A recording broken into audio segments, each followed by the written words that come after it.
It is their own side of the aisle where anti-institutionalism is rampant, rampant. We could talk about attacks on the office of the presidency, on the Electoral College, on the First Amendment, on the Senate itself. But most striking of all have been the shameless efforts to bully our nation's independent judiciary. And yesterday, those efforts took a dangerous and disturbing turn.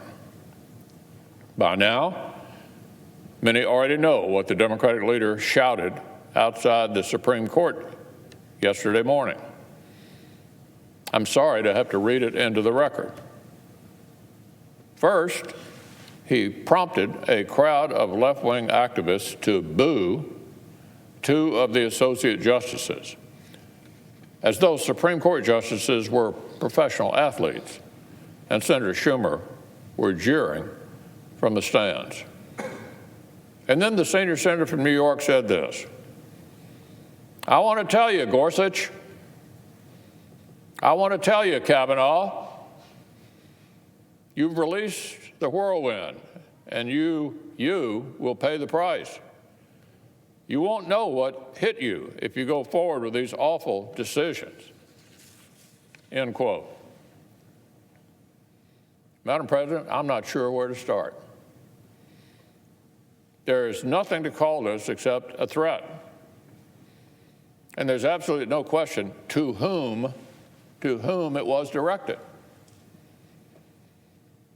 Contrary to what the Democratic leader has since tried to claim, he very, very clearly was not addressing Republican lawmakers or anyone else.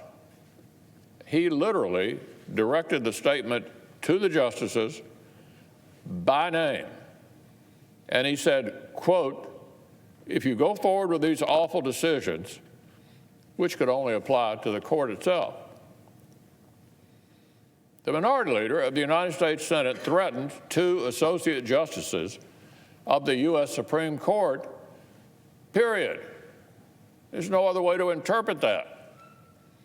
Even worse, the threat was not clearly political or institutional. As I'll discuss in a moment, these kinds of threats are sadly nothing new from Senate Democrats.